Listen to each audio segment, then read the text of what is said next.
Este panel va a focalizar sus análisis en la tributación, una tributación que se basa en derechos humanos y en la cooperación, y cómo la tributación puede ofrecer un camino o un instrumento para un cambio y una transformación económica que esté basada en derechos y en justicia de género.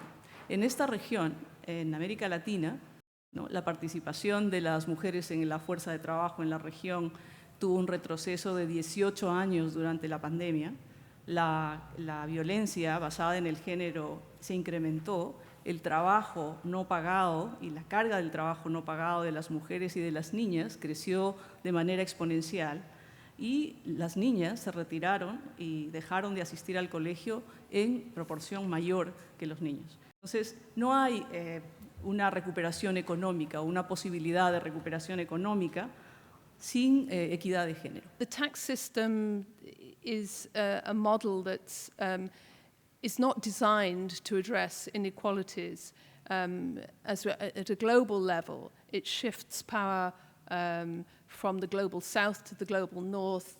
At a national level, it shifts power from the public to the non-public.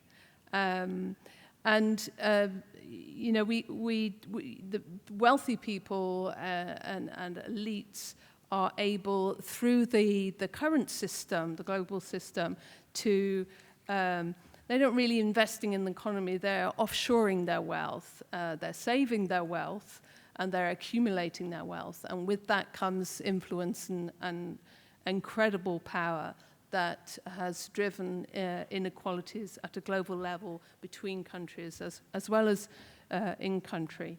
Hay compromisos que los Estados han asumido en materia de derechos humanos, tanto a nivel doméstico como a nivel internacional, que establece ciertas guías que deben aplicarse a la política fiscal nacional y también al actuar en el plano de la colaboración internacional. Porque una de las grandes trabas para el cumplimiento de los derechos humanos es la falta de recursos. Pasada la crisis del 2008, la crisis financiera internacional, los estados se presentaban ante los órganos de derechos humanos diciendo no tenemos recursos, y sin recursos no hay derechos, ¿no? Y acá el discurso es distinto, es decirle, usted no tiene recursos porque no ha creado el espacio fiscal necesario, pero usted cuenta con las herramientas y tiene una obligación de avanzar en esta materia. Desde ahí ha habido, digamos, ha pasado mucha agua bajo el puente. Tenemos la Agenda 2030 que saca un tema principal y que se diferencia mucho de la Agenda de Desarrollo anterior, porque empieza por primera vez, en la de los MDG no teníamos esta movilización de recursos internos. Está ahí, está en la Declaración de Addis, y ambas agendas se fundan en los derechos humanos.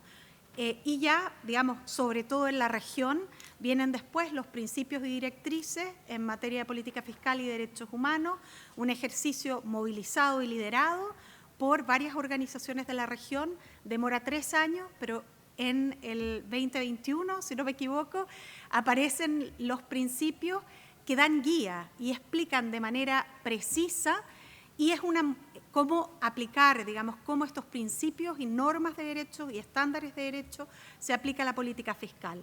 El mes pasado, representantes de de toda la región que participaron en la 5ª conferencia sobre las mujeres en Argentina, adoptaron lo que llaman el Compromiso de Buenos Aires para asegurar la implementación de sistemas integrales de cuidado, y este documento contiene medidas concretas para financiar esos sistemas de cuidado, incluyendo medidas que diseñan, incluyendo el compromiso para diseñar e implementar medidas y políticas macroeconómicas, especialmente políticas fiscales, desde la perspectiva de género y de los derechos humanos. There are two things that we should be focusing on in terms of taxing multinationals, taxing wealth, but also breaking up the architecture, the international architecture that facilitates all those things. So I'm talking about the secrecy jurisdictions, the kind of race to the bottom on corporate income tax rates that allows companies to extract the economy, the economic value out of particular countries and offshore them and book their profits where they can't be taxed very much. Incluso ahora que podríamos tener esta bandera, este gran triunfo de avanzar en la perspectiva de que podríamos tener un Yen Tax Convention, se mira con recelo todavía. Le vamos a pasar, y lo conversábamos nosotras, le vamos a pasar a las Naciones Unidas un Tax Convention, y igual, y aquí hay un tema de como que igual se aparece la OCDE como el lugar como, ¿no funcionará mejor? No, no funciona mejor, es el club de los países ricos, su Inclusive Framework no es nada inclusivo, y es muy importante que volvamos a llevar estos espacios a lo colectivo, multilateral, en el cual cada país un voto. Que tenemos que mirar los derechos humanos desde la política fiscal, o sea, que haya una economía política de los derechos humanos, porque si no, no vamos a tener cómo formular recomendaciones políticas concretas para realizarlos. Y lo segundo, el instrumento poderoso de tener una lectura de la política fiscal desde los derechos humanos. A pesar de que hay movimientos sociales importantes en la región en los últimos años, Chile, Colombia, por ejemplo, en el cual hemos visto un resurgimiento importante de la movilización social, no está articulada. Nos faltan banderas comunes de lucha que permitan que vayamos con una sola bandera que sea una bandera comprensiva, de una mayor fiscalidad para los derechos, para el medio ambiente, para la igualdad de género. Y mientras no consigamos articularnos como sociedad civil en una bandera de lucha en común, va a ser muy difícil. Lo que puede aportar Latinoamérica es fortalecer esa visión de la política fiscal como un asunto de derechos humanos y en esa medida tener un argumento moral y jurídico más fuerte para defender reformas. Pongo dos ejemplos. El primer ejemplo es el tema de la progresividad tributaria. Entonces, algunos países pueden decir, ese es un asunto de nuestra soberanía. Nosotros no queremos tener un sistema tributario progresivo.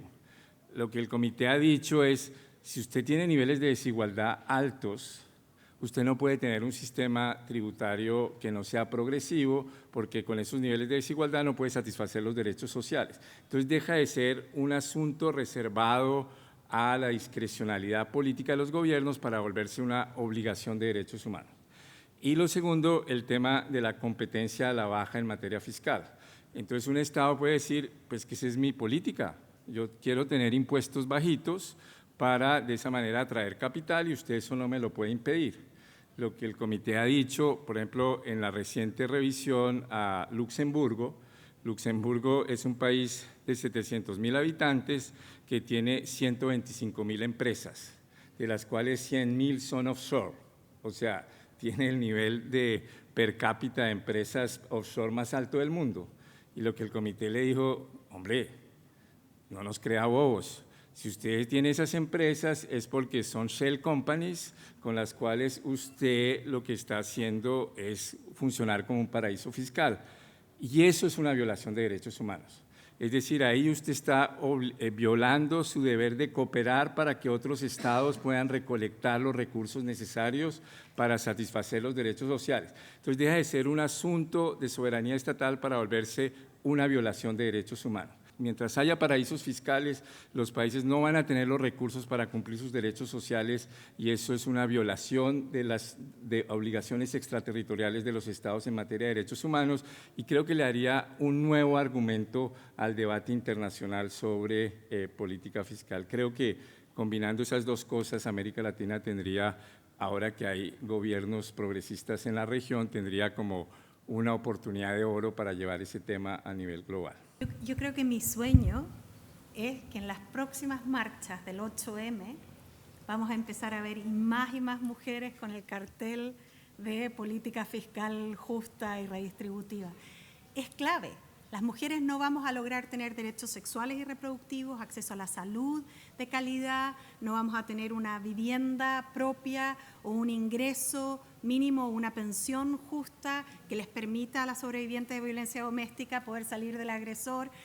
No vamos a tener derechos si no hay una política fiscal. Y se va a lograr, y Latinoamérica va a llevar la cabeza. Hay que reconocer que el momento global ahora permite pensar en grande transformaciones que eran más difíciles de pensar antes de las crisis compuestas de la pandemia, el clima y la crisis económica. Es decir, hablar ahora de transformación de los sistemas económicos y de la derrota de las políticas neoliberales es un tema que está en el, digamos, en el discurso, no solamente ya de los movimientos sociales más radicales, sino de los propios gobiernos y de las propias, digamos, organizaciones como mencionaba antes, la CEPAL acaba de aprobar el tema de la transformación del modelo económico. Yo creo que es un momento en el que esto de pensar en grande es importante.